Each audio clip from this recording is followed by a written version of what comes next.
what is the purpose of your life and your life specifically? So, not the purpose of life in general, or even the purpose of the universe at large, or even the purpose we may have all come in here collectively to participate in, but your purpose as an individual soul. The purpose of yours and everybody's life is to follow your joy. It is to go in the direction of your own personal joy and your own bliss. Now, I understand why this can sound like a very simplistic answer, and it is. Most of us, as a collective, we have been pushing against our guidance system to such a degree that when you tell someone something like following your joy is going to lead you to your purpose, you're throwing a curveball at them because they have been following this other way for so long because they've been conditioned to. It's not anybody's fault. It's just what's happened.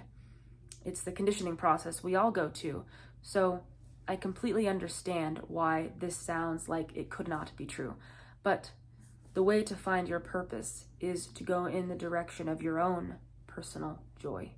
The only motivation that anybody has to do absolutely anything on this planet is because they think by doing that thing, they will feel better. So even people that do the most heinous things, they do those things, usually from an unconscious place, thinking they will feel better by the doing of that thing.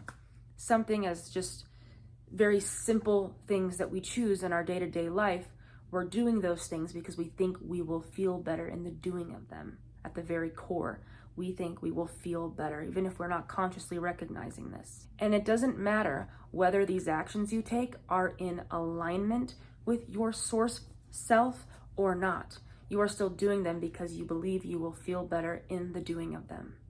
What I have noticed about people that do not believe following your passion could possibly lead them to their purpose is they have sacrificed a whole lot in their life.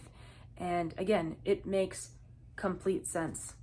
Most of us have sacrificed our own internal guidance system for somebody else's.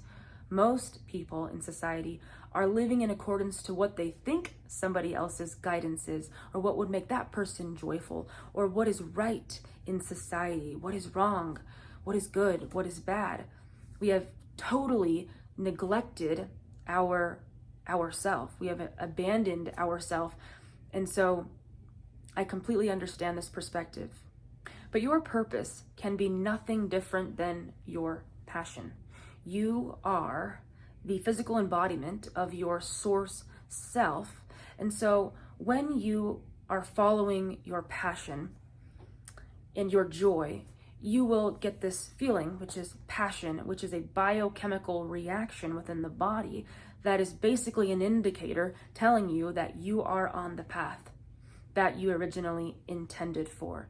You are essentially living your purpose in this moment when you feel passion.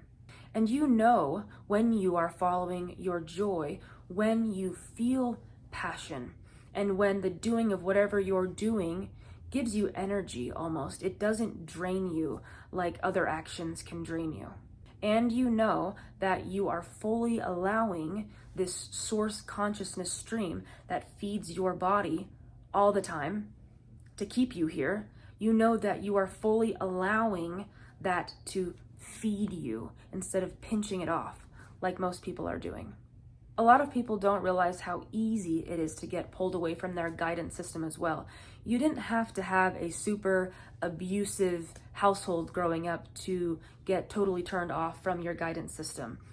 Even the people that think they have the best parents on the planet, they still were turned away from their guidance system. So it is very, very easy to have that happen.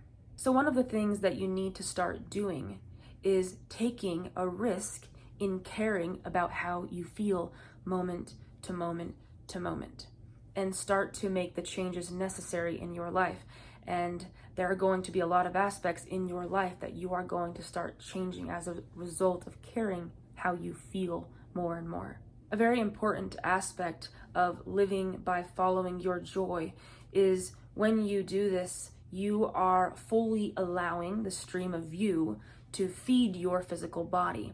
And when you are pinching that off to such a degree, you are not going to be in good health at all physically. Your body can't possibly thrive if you have spent years and years and years pinching off that stream, and as you age, slowly pinching it off more and more and more and more until you die and you reemerge back into that non-physical perspective, so that you can then have another experience in hopes that you can actually get in alignment with it while you are here. So if you want to be in good health as well, you need to get in alignment with your joy and with your guidance system and follow that path and not care about what anybody around you is thinking. I see a lot of people, and this is most people, they try to arrange their life in a way where they will arrive pretty much at death safely. And I don't understand how this can even remotely sound like a good idea. Now, from Source perspective, and if you can try to put yourself in that perspective, why would you even come down here if you know that there is such permanence here and all of us will die? Why not risk it? Because ultimately, it is not a risk to take a risk in following your own self, following your own guidance system. So we need to be willing to take risks. We need to be willing to listen to our own hearts, to follow our own joy and do what makes us feel passion.